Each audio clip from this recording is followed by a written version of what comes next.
Presidents and prime ministers of most of the countries around the world are now gathered in Paris as we speak in order to discuss the issues of the rising temperature of the Earth.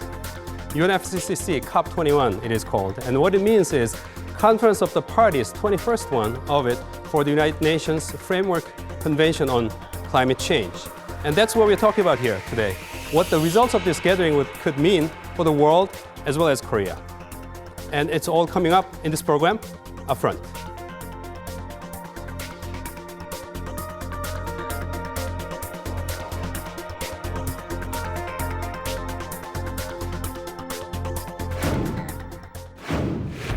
Leaders from around the world have gathered in Paris, France. Their objective? To establish a new framework for climate change response, one of the biggest global challenges we face today. Modern development has been characterized by indiscriminate industrialization in order to achieve rapid economic growth. Fossil fuel consumption is rising, while more forests are being destroyed, leading to rising greenhouse gas levels. As a result, the global warming and climate change has become a severe threat. As global temperature rises, ice caps are melting, raising the sea level. The survival of humanity is under threat.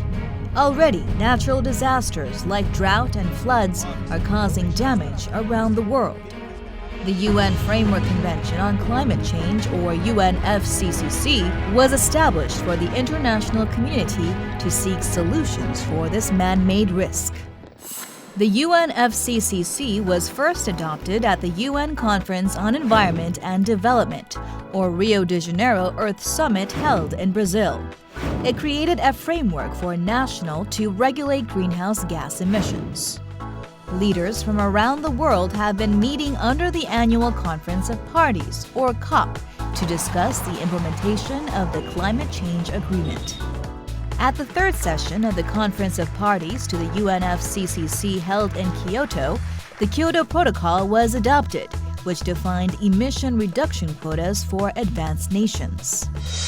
However, its effectiveness was put into question, as China was exempt as a developing country, while major greenhouse gas producers such as the US and Japan refused its terms. Kyoto Protocol is set to expire in 2020.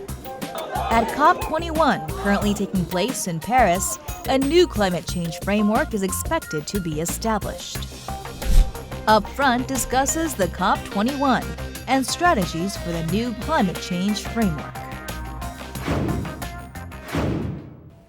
Okay, for the discussion of this very important topic, as always, we have experts in studio lining up, starting with Director General Choi Hyo of Atmospheric and Oceanic Disaster Research Institute of Korea. Welcome to the program.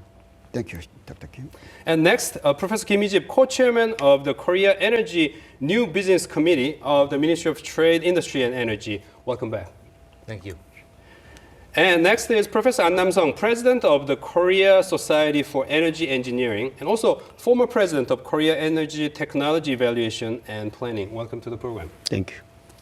And last guest here is Professor Jong-in, president of Korea Association of Energy, Climate Change, and Environment. Thank you very much for joining us. Thank you. Okay. Let's start with Dr. Choi, if we can. For our audience who are watching this program from all around the world at this moment, we will have to start with a very simple question and important one to begin. That is the necessity for the agreement or cooperation that we are seeing here this time in Paris, France. Why do we need an agreement this time, and why is it urgently required, if you will? Yes, now a 21st session of the Conference of Parties, COP21 to United Nations Framework Convention on Climate Change is held from November 30 to December 11th in Paris. The objective of this conference to achieve a new legally binding and universal agreement on climate change, replacing Kyoto Protocol for keeping global warming below 2 degrees Celsius in the year 2100. Dr. Choi, why do we need binding agreement this time? Unfortunately, the greenhouse gas emission reduction provision of Kyoto Protocol are not adequate. For instance, United Nations of America haven't ratified Kyoto Protocol, and she is not obliged to reduce the greenhouse gas emission. So that was 1997, right, when Kyoto Protocol was first set up. And then countries participating, such as United States and China, we won't say which country is at fault at the beginning, but United States, China, India, all these top polluters or emitters of greenhouse gases, they were left out of this convention. And then they try to save this, when was it, this 2009 in Copenhagen? And they failed once again for the second time. So that's probably why you were saying that for the third time, the world really needs to save this agreement, perhaps, right? Okay. Anyway, just to offer the background for our viewers here. And then since we talked about the overall urgency and necessity of this agreement this time, we will need to talk about the most difficult one, the outlook. What do we see, Dr. Ahn? What do you see in terms of the outlook of this discussion? New York Times, for instance, they're saying, well, this time there will be an agreement and something very strong, better than before, unlike what we saw back in 2009 and Copenhagen. Do you agree with that observation? I think that actually it is not easy problem, and there are also both sides to the outcome. To see the outcome of this conference, because we have a positive side and optimistic side and the pessimistic side. In the optimistic side, as you know, China and the United States, actually they are responsible for the more than 40% of total emission. But they agreed to try make an effort to reduce this. That's a big difference. Yeah, big difference. We didn't see their attitude in before time. But now also there is strong opposition from the developing country led by India. They need energy to make economic growth. So they don't want to give some binding for their economic development. So that's why nobody knows. I think there is some very optimistic or pessimistic. I think they exist both sides. Right. So there is a difference this time, but then again, remaining factor that was a roadblock last time. So we can be totally confident on that. So then let's talk about the details here. Since we just touched upon the issue of the Kyoto Protocol, what is going to be different this time in comparison with Kyoto Protocol? Professor Kim, what's your view in terms of comparing with not necessarily the detailed text, but overall idea of it? What will be the difference this time, Paris and Kyoto? I think the overall agreement will be made. It's a high probability. And the major difference we'll see in COP21 is that most of the countries in the world will join in the program. And there will be strong agreement of especially the large countries, US, China. They're very, very supportive on this program. And I believe that there will be more efforts on enforcement. There will be more efforts on finance solutions for the problems. So I think that there's a big difference this time. It will be more enforceable and more practical and achievable. I think they're the major differences. That sounds like a great summary in terms of the difference between Kyoto and Paris. Professor Dong, last time in Kyoto, it was fewer than 40 countries that were showing commitment, right, or bound by the agreement. This time, we are thinking about almost all countries, or at least large number of countries coming out with, what is it called? Independently determined national INDC. Oh, INDC, right. So that will be the critical difference. Do you agree with the observation as well? Yeah, I definitely agree with that.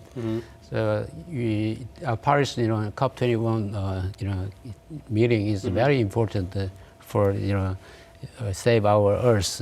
Our forecast of temperature raise in the year 2100, we expect more than 2 centigrade. In the in worst case, maybe it will be about 5 centigrade raise. So that made a lot of opportunity for this meeting. So they definitely choose the unanimous agreement for our global, especially in developing countries, each time joined this, agreement. That is important factor. I find Professor Dong's comment quite interesting here, because that reminds me of the latest report saying that if we add up all the commitments this time that we are gathering in Paris, still it's not enough to slow down the increase of temperature by 2 degrees Celsius, right? So where are we going, Dr. Choi, in terms of we are not going to get to the target of limiting the temperature rise by 2100 by less than 2 Celsius rise, right? So is it going to be a failure, or is this going to be just a compromise? What are we looking at here? I think even though we've set up the final goal, the below the 2 degrees Celsius in the year 2100, in recent years, the annual global air temperature increases by 1.4 degrees Celsius to 5.8 degrees Celsius, compared to the only increase of 0.6 degrees Celsius in 20th century. So this is quite different. So how we can force each country to reduce the emission amount of greenhouse gases for the reduction of the increase of the temperature annual base. Right. So it's technically it's not easy to reduce the increase of annual base global temperature. To one major difference, though, different from the Tokyo Protocol, Kyoto Protocol, is that there has been technology advancement meanwhile. Oh, yes, right. And the cost of renewable energy and cost of EV, cost of ESS, they have been reduced significantly. So this time, the political leaders, they have a much less burden to enforce those new climate change policies. So that's one of the big differences. It used to be pretty much like 7 times higher than fossil fuel, but now it's about same. So it's great time, great opportunity that political leaders to take the new policies. In talking about energy and climate change, I'm sure Dr. Ahn would be a strong advocate for the idea of considering technology as an important factor, because as you pointed out wonderfully, technology is improving all the time, so we always have to take that into consideration for sure. But the thing is, since they're saying we're using 1880 as the benchmarking point, from there we want to stop the rise of temperature below 2 Celsius so far, and it looks like we are failing on that target, but we'll come up with some kind of compromise one way or another. But the thing is, since by year 2013, they say the temperature has already risen almost close to 1 Celsius degree, a little bit less than that. So that means in Paris they will have to do something about adaptation too, right? Mitigation has been the main focus so far, and then from Bali agreement, adaptation has become important. But do we expect any major progress on the adaptation side this time in Paris? Yeah, even though the developing country is opposing to impose some kind of regulation for their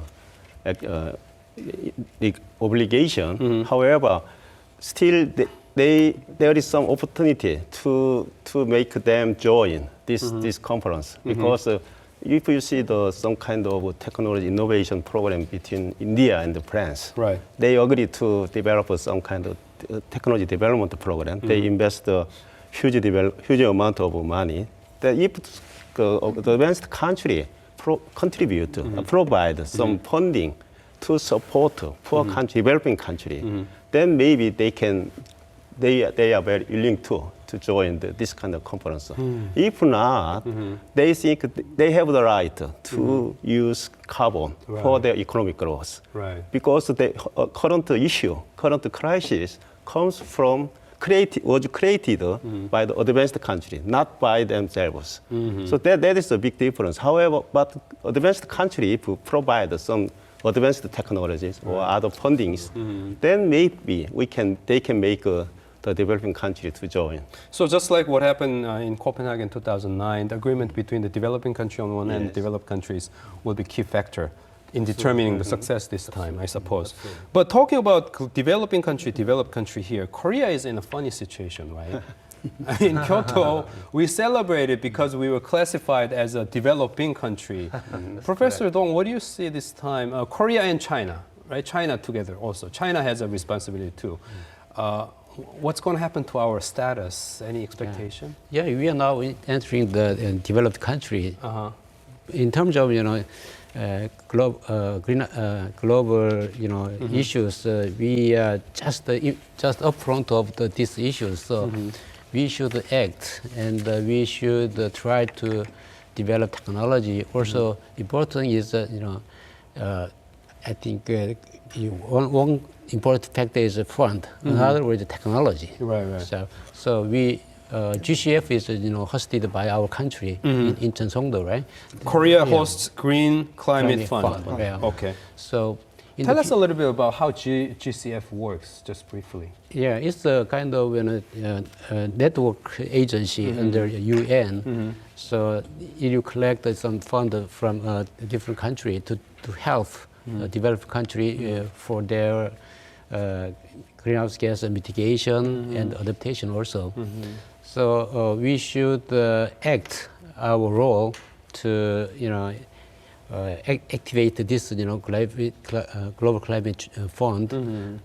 Also, we should try to transfer technology to developing country. Korea as well. Yeah, Okay. right.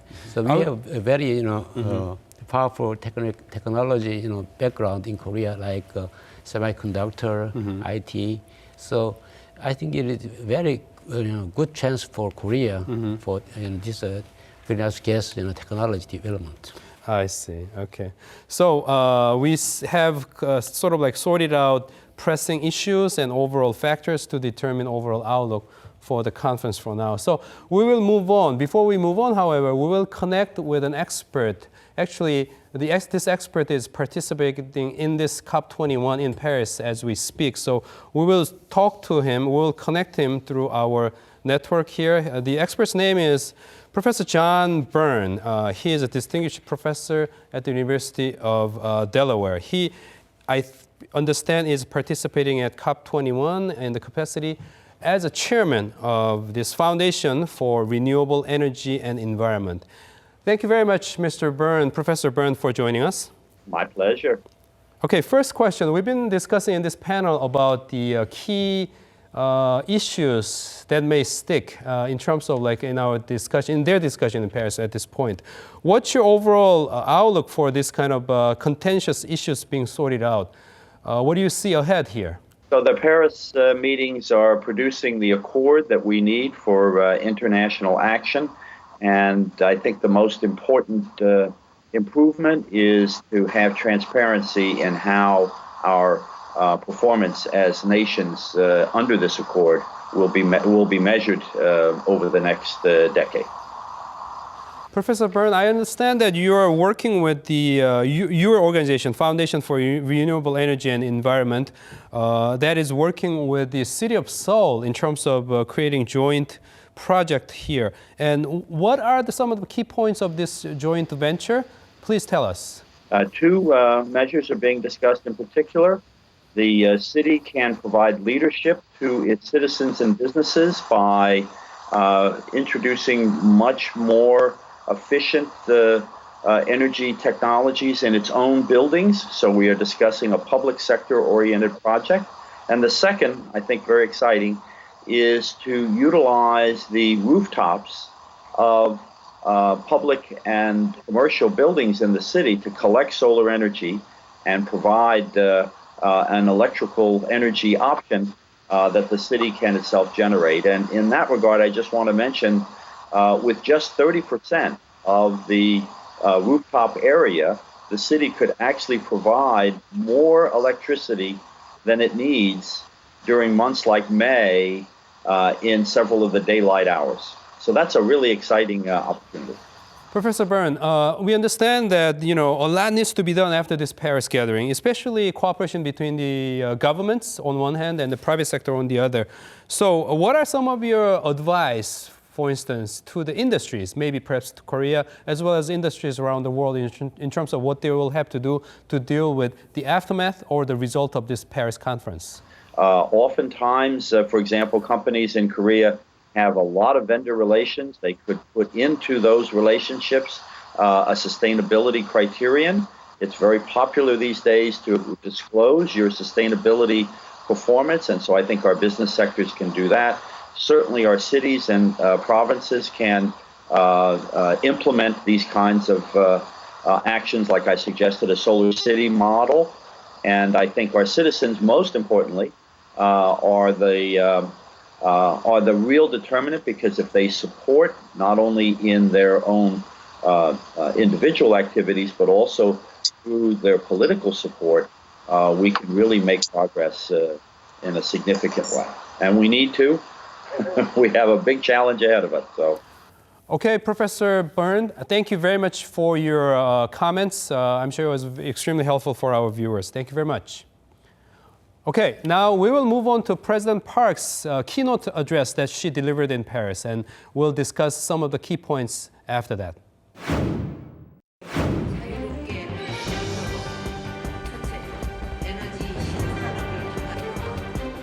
에너지 신산업을 통한 온실가스 감축에 앞장설 것입니다. 누구나 신재생 설비, 에너지 저장 장치, 전기차 등을 통해서 생산하고 저장한 전력을 자유롭게 팔 수 있도록 전력 프로슈머 시장을 개설할 것입니다. 단계적으로 제로 에너지 빌딩을 의무화하고 대형 공장들은 ICT를 적용한 스마트 공장으로 모두 바꾸어 나갈 것입니다. 이를 통해 2030년까지 100조 원의 신시장과 50만 개의 일자리를 창출하고 INTC도 달성해 나갈 것입니다. And that was the speech, keynote speech by President Park Geun-hye in Paris that was delivered earlier. And let's discuss overall your reaction to the speech. I'm sure we knew a little bit of the key points beforehand, but let's share with our viewers who are watching here overall your reaction to the speech. Yeah, Korea was not annexed one country under Kyoto Protocol. Mm-hmm. Meaning that Korea didn't have a responsibility to reduce our... Okay. Yeah. But Korea is now one of the major contributors to climate change issues because we, maybe major 6 or 7 countries emitting most of greenhouse gases around the country. Mm-hmm. So now we are one of the main players. So we should prepare to sit down and to discuss to serve this international important agenda more efficiently by using our political and the technological potentials in the future. So this keynote speech is, means very important issues in our government and our public effort in the future. Right. Yeah. Right. Yeah, I was impressed by its highlight on Korea's willingness to contribute to the developing countries. Do you share the observation as well? Sure. I think it was an excellent speech, especially using energy new industry as a solution that we can convert the challenges into business opportunities. And developing technologies and developing businesses, and Korea should be able to position us to help other countries. And also, President Park, she mentioned about Green Climate Fund. I think that's an excellent tool, which is located here in Korea, that we can collaborate together. We can help the developing countries in many ways. Actually, they had 11th board meeting recently. They approved about 8 projects, which is about 168 million. This is the first step. And we believe that there will be several projects on the way, and Korea should be able to participate and collaborate with the GCF in many ways, for that matter. Okay, so in the future, Korea will not only work on making its own contribution for the global goal, by declaring our own goal, by 2030, reduction of Yes. 37% of the greenhouse gas Yes. emission, BAU. But also Korea will be committing itself to helping developing countries as well, right? Okay, great, wonderful. And I think we will need to move on to the next interview that we have gotten from outside through our production team here. This interview is with the Director General. His name is Ivo de Boer. He's the head of the Global Green Growth Institute. This is Korea-initiated international organization. And let's take a look at his interview. He will have something very interesting to say. So we'll be back after this interview. Paris is an important moment in that it marks the transition from negotiating targets, negotiating commitments, to actually getting down to implementation. So we have about 160 countries now that have submitted their national action plans to address climate change, and Paris is an important moment to record those commitments by countries, to set the train moving in terms of actual implementation, to debate the issue of finance for developing countries, to really take climate action to the next level. The Kyoto Protocol focused only on emission reduction targets for industrialized countries. This time around, all countries are making commitments to address climate change, voluntary commitments, but all countries are making those commitments. So whereas previous approaches, especially through the Kyoto Protocol, only focused on a limited group of industrialized countries in terms of targets, now in Paris we are seeing a truly global approach to the issue of climate change. The struggle that many countries have is how can you, on the one hand, make your economy grow, have healthy economic growth, while on the other hand, making the economy more environmentally friendly. And that is exactly what the Global Green Growth Institute focuses on. We work with developing countries, 24 developing countries at the moment, to help them to understand how they can make their economy greener, how they can reduce their energy dependency, how they can make their economies, their cities more efficient and greener in a way that also brings greater benefits to poorer people in society. So we have so far discussed the overall outlook and also, of course, contentious issues that's being discussed at the Paris gathering at this time. And now let's move on to Korea's stance here, what Korea is trying to do in order to offer its own contribution to these global efforts, and also what Korea will need to do domestically in order to come up with this kind of contributions. We have a lot to discuss here. First of all, guests, let's talk about Korea's own emissions reduction goal here. We are talking about by 2030, BAU, meaning business as usual, Korea will reduce 37% of its greenhouse gas. A lot of questions out there. Is this achievable? Is this realistic? Dr. Choi, should we start with you? We'll have all our different views here. What do you think? Recently, Korean government suggested 4 different proposed carbon emission reduction target. The first proposal indicated 14.7% reduction of 0.85 billion tons expected emission amount of greenhouse gases in 2030. The second proposal indicated 19.2%, and the third 25.7%, and finally fourth indicated 31.3% respectively. Those emission amount of greenhouse gas in 2030 are much larger than 0.53 billion tons gas emission amount in 2020. Right. So it's very funny anyway, ridiculous. So most of advanced and developed countries make argument why the Korean government suggests only limited amount of reduction of the carbon dioxide, for example, greenhouse impact. Right.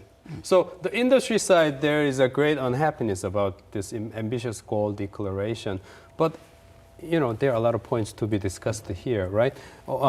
Any kind of inside story we can share with the world of how Korea at the last minute came up with this much more ambitious goal than before? Any observations? How did it come about? Was, for example, 11.3% reduction out of 37% reduction from outside Korea. Was this an idea that was expected before its declaration? Did we No, know it was that? not expected, and actually we did an independent study, and we came up with about 19% reduction is possible Domestically? domestically, and Korea came up with 25.7%. Okay. I believe that it is very challenging goal, and if we don't make any significant extra works, then it will be very difficult for us to achieve that target. Internationally, the 11.3% reduction that Korea is going to carry out overseas, right? I guess this idea relates to the ideas proposed in Kyoto, like a clean development mechanism or joint implementation, right? Helping other countries to reduce their emission and taking the credit for it from Korean side. How realistic is this? Seems to be there are a considerable number of critics in Korea and elsewhere saying forcing other countries, or not forcing, but inducing other countries to reduce their emissions. Countries like Venezuela, I think we heard a voice, they're saying, we don't want other foreign companies coming in here tell us what to do here. So 11.3% reduction for Korea. The credit that Korea will have in mind in terms of getting its emission reduction. Does this make sense? Yeah, I think it looks very unrealistic. Unrealistic, However, okay. as you see in Paris, there are many kinds of cooperation programs are being developed now, especially establishment of some fund to support the developing country from India and France and other advanced countries. We can use those opportunities. Okay. For example, 11.5% is not so much compared to the whole global market. I see. So we just use those kind of opportunity and we provide some funding, green funding, and also we have many technologies. Then we can use that kind of opportunity for our new energy business area. Then I think maybe, but it depends on our efforts to succeed that kind of goal. Okay, Dr. Ahn is not very pessimistic about that, quite optimistic. Professor Dong, yeah. Yeah. Let me talk about it a little more for the Korea inside Korea case. Right. So we have 7 greenhouse gases, including carbon dioxide and non-CO2 greenhouse gases also. Okay. So we have a lot of potential to reduce these greenhouse gases other than CO2. Really? Okay. Yeah. Tell us how. It contains some fluorocarbon gases and N2O, so methane also. So there is a lot of potential to reduce those kind of greenhouse gases. Really? Okay. So we have a semiconductor industry and a lot of other industry producing those gases. So we should try to set up very detailed, emission sources, database for that, and then we should develop technologies to reduce those kind of emission sources. Another different chance to reduce. I think that's a very important point because I didn't know that before. I thought, when Korea is trying to come up with the 12% reduction goal for the industries, right? Yeah. 12% within the 25.7% domestic portion of it.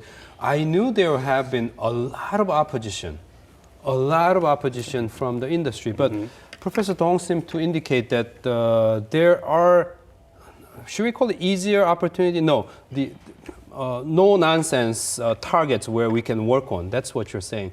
Will they still cost a lot of money though, when you're saying this semiconductor industries and so on? Right, but not so much. But not so much compared to the CO2 reduction case. Okay, because steelmaker like POSCO, right? They are saying, and KEPCO, the energy maker, they are saying, look, we've done all we can to reduce our emissions gas, and then telling us or asking us to do more is totally.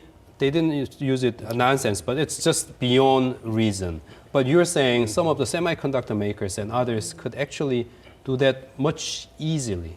Yeah, right. It's the cost is less than the those kind of energy industry or whatever industries, but those kind of non-CO2 greenhouse gases is another factor. Yeah. But for the traditional manufacturing companies like POSCO you mentioned and generation companies, this will be a huge burden on them. So they have to change their paradigm that focus on they can apply energy efficiency program. Aren't they already one of the most efficient manufacturers and the power producers of the world? There is still room that they can make progress, but also they can actually turn this business into a real business for outside. Like they can participate in new businesses, like ESCO, consulting businesses, helping other companies to reduce their greenhouse gas. That's one way. Or they can focus on new technology advancement like EV, ESS. EV meaning electric vehicle? Electric vehicle. ESS is a storage. That's a rechargeable battery. Right. By applying those new technologies earlier than any others in any other countries, any other companies, they can actually create new business opportunities for themselves. So I think they should work on their manufacturing base to reduce their CO2 emission, but also they should make proactive efforts to create new businesses based on these new opportunities we have. That sounds great, and I think very important point to keep in mind. Dr. I totally agree with Professor Kim. Based their opposition actually is established based on one assumption. Big assumption is that in order to make more production, they need more energy. But at the now time, due to the technology innovation, especially in the energy sector and the ICT technology, ICT-based platform technologies, we have another way. We can shift our paradigm in manufacturing side. Also, if, as Professor Kim mentioned, that if we adopt those new technologies, it's a convergence of the many new technologies, we can reduce more than 20% CO2 or energy efficiency based on the study by McKinsey, like that. So if we adopt those kind of new innovations, especially in energy sector and in platform technology, I think we can do. We need one paradigm shift from the manufacturing side. That to maintain our competitiveness in the global market, they need to change it. They need to be changed. Okay. Without I think it's wonderful to have this kind of reminder on the technology side, because we've been hearing continuously that economists saying, well, if we force the Korean business community to comply with this kind of requirements, the only thing they will do is to increase the price. They'll shift the burden to the consumers, right, basically. Yeah, that is a very easy solution. Right. And how do we deal with that kind of concern? I mean, we will definitely have to go with the technological utilization path here, but how do we make sure that companies do not actually do the burden shifting? Like POSCO raising their steel prices, and then KEPCO raising their electricity charges. How do we prevent that? I think our citizens are very smart, and they're not going to allow that pass over of the high cost. But also, I think one change we should make is our citizen should be more eco-friendly. Then in that case, they will recognize who are the major polluter and who are the major contributor in terms of greenhouse gas reduction.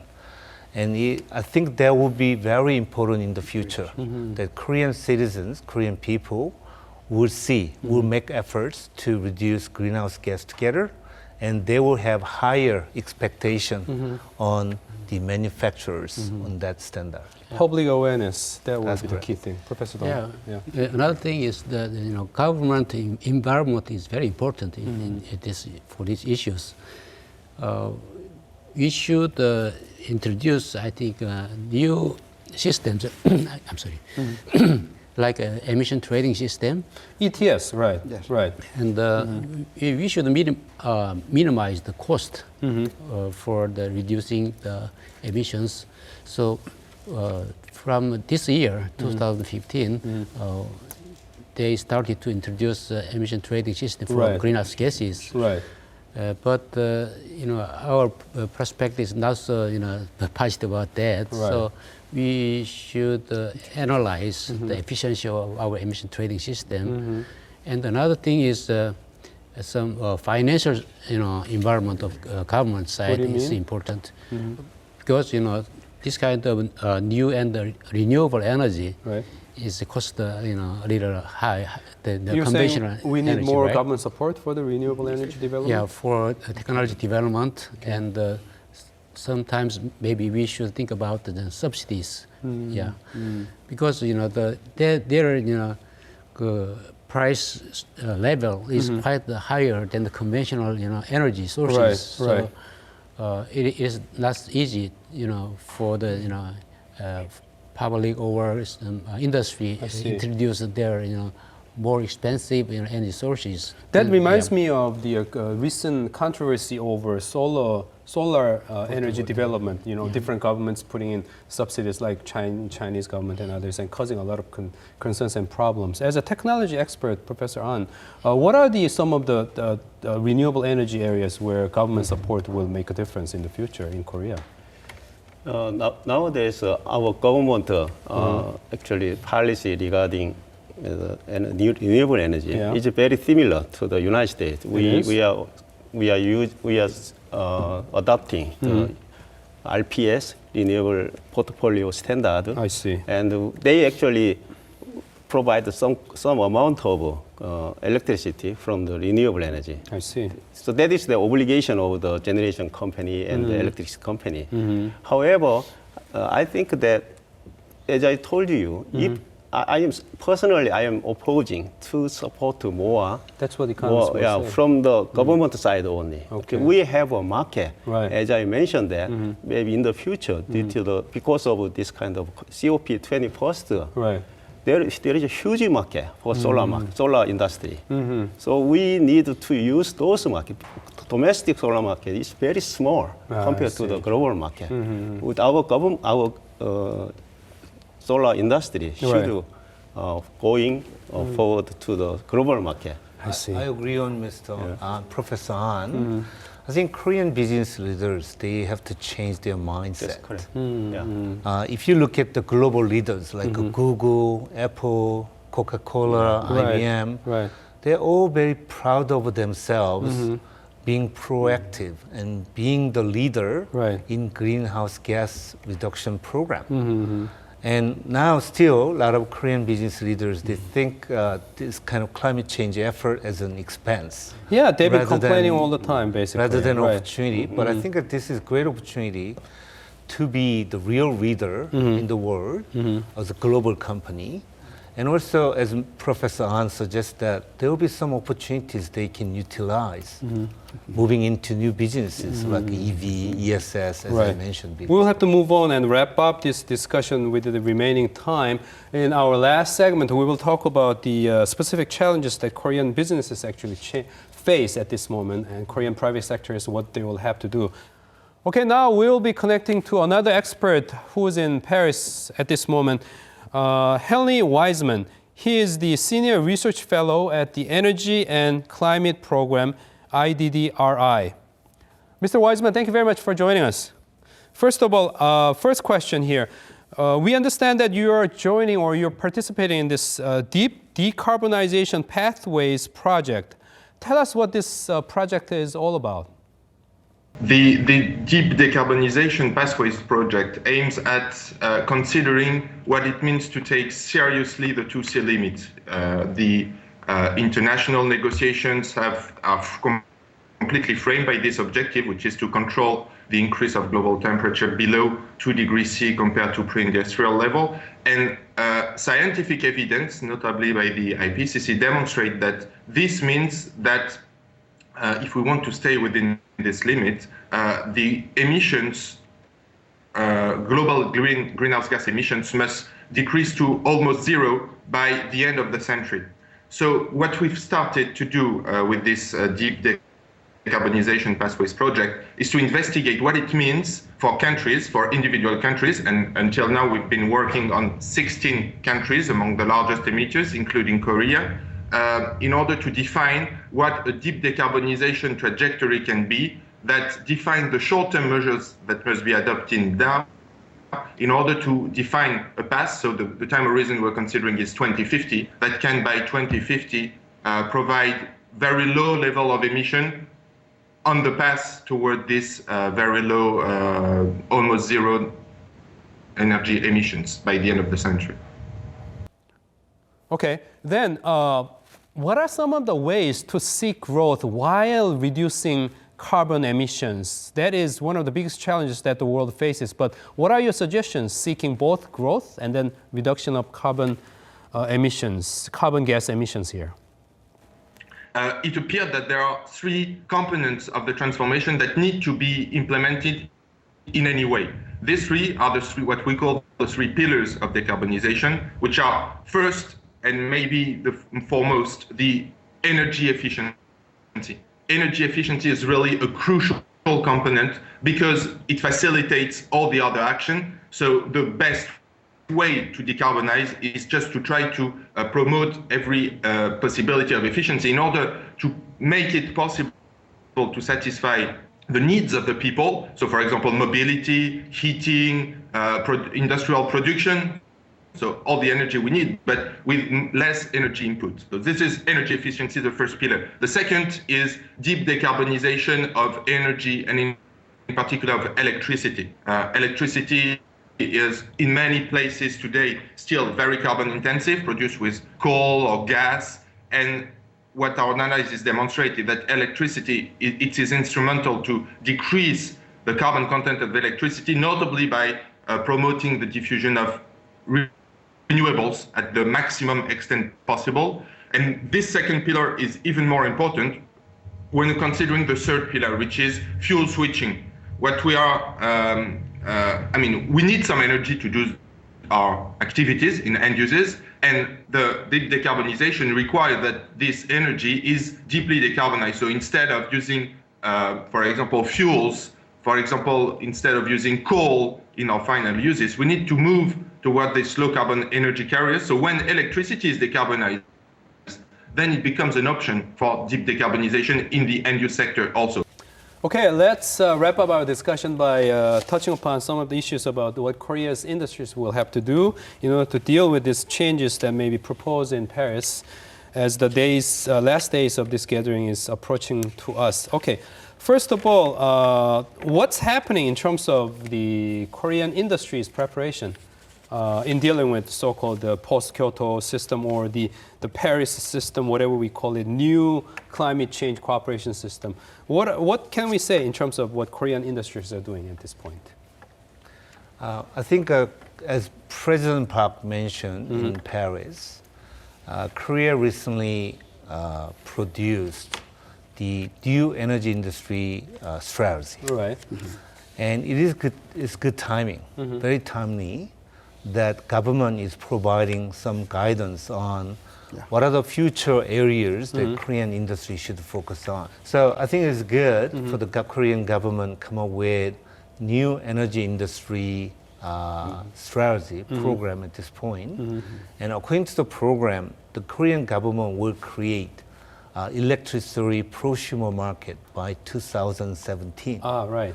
And which will create a lot of opportunities for the businesses. So I think industry should prepare for that. And also zero energy building and smart factories. Okay. The Korean government is willing to help the Korean manufacturing companies to transform themselves into more eco-friendly companies applying the smart factory concept. And they can get help from government and support from government. They should be able to transform themselves. And also, one example would be Jeju Island.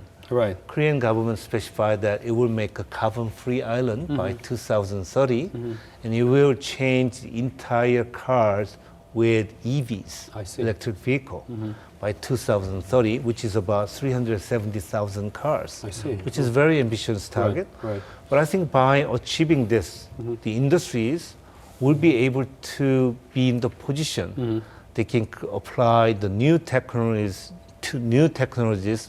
earlier than any other companies, earlier than any other countries.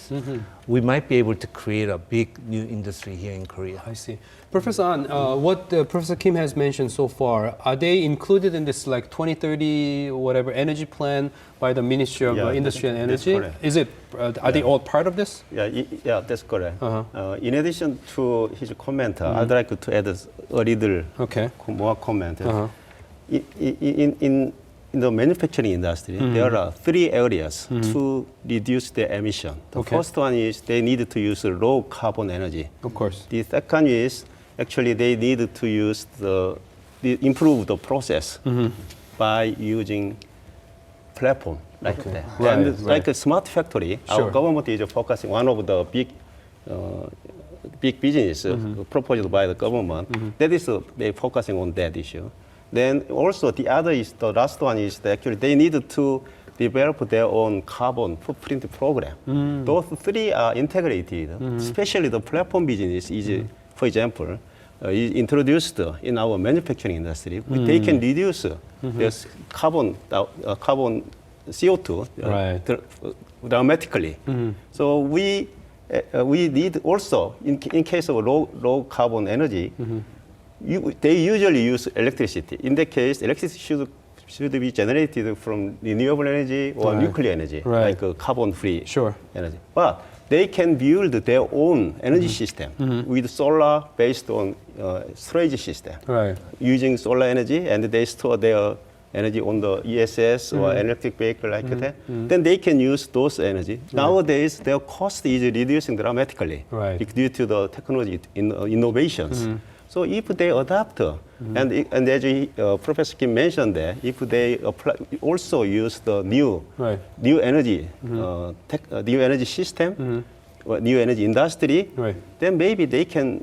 I think they have no difficulty to achieve that goal. That's a very exciting picture here, and I guess what Professor Ahn is saying is all coming from the big picture of the smart grid. Yes, part of smart grid is like energy prosumer and all these different things.